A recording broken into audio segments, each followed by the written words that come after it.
مرحبا مشاهدينا وأهلا وسهلا فيكم بقناة Get to know with كنزي. رجعت لكم اليوم بفيديو جديد، واليوم رح أخبركم عن الأعاصير. وقبل ما نبلش الفيديو ما تنسوا تشتركوا بالقناة وتفعلوا الجرس ليوصلكم كل شي جديد. 1. تعريف الأعاصير. تعرف الأعاصير بأنها عبارة عن عواصف شديدة ذات ضغط جوي منخفض ورياح قوية وأمطار غزيرة. بتنشأ هيدا العواصف فوق المحيطات الاستوائية الدافية، وبتستمد طاقتها من المياه الدافية على سطح البحر. تتراوح سرعة الرياح بالأعاصير كحد أدنى، تبلغ سرعة الرياح الأعاصير حوالي 119 كيلومتر بالساعة الوحدة، وفيها تزيد عن 320 كيلومتر بس تشتد الأعاصير. بتشكل الأعاصير خطر محدق على المناطق الساحلية بالمناطق الاستوائية وشبه الاستوائية من العالم. 2. كيفية تشكل الأعاصير. عادة بتحدث الأعاصير فوق مياه المحيطات الدافية بالقرب من خط الاستواء، وبيبلش تشكل الأعاصير نتيجة ارتفاع الهواء رطب ودافئ قريب من سطح المحيطات للأعلى، بيخلف هواء ذات ضغط منخفض بالأسفل، ونتيجة لهيدا الشي ببلش الهواء الضغط المرتفع والمجاور لهيدي المنطقة بالانتقال لمناطق الضغط المنخفض، وببلش الهواء الجديد الدافئ والرطب وببلش بالصعود للأعلى. بتستمر هيدي العملية مرارا وتكرارا، وتبلش تشكل دوامات، وتبلش الغيوم بالتشكل نتيجة لتبريد الهواء الساخن بالأعلى. من بعدها ببلش نظام كامل من الغيوم والرياح بالتشكل والدوران، بتغذيه حرارة المحيط والمياه المتبخرة من سطحه، وبعدين ببلش نظام الدوران بشكل أسرع وأسرع.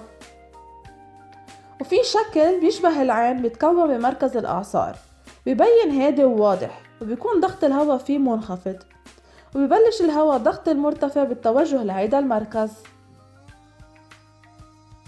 3. أكبر الأعاصير المدمرة بالعالم. 1.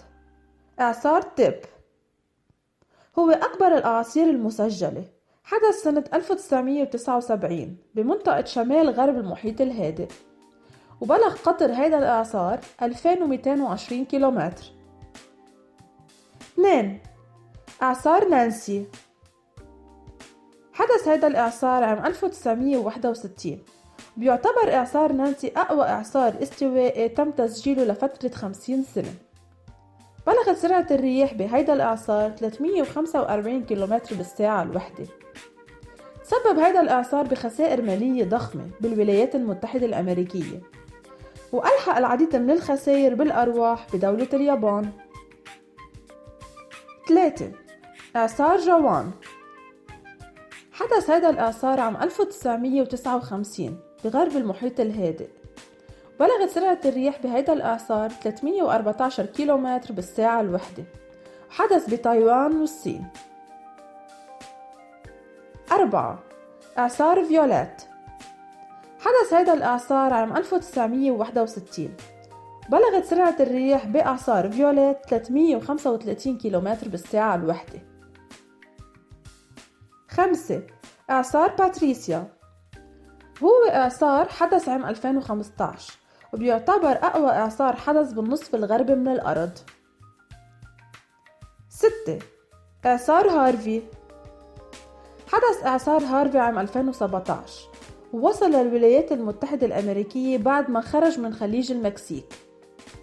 وصلت شدة الرياح بهذا الإعصار لما يقارب 215 كيلومتر بالساعة الوحدة. 7. إعصار ساندي.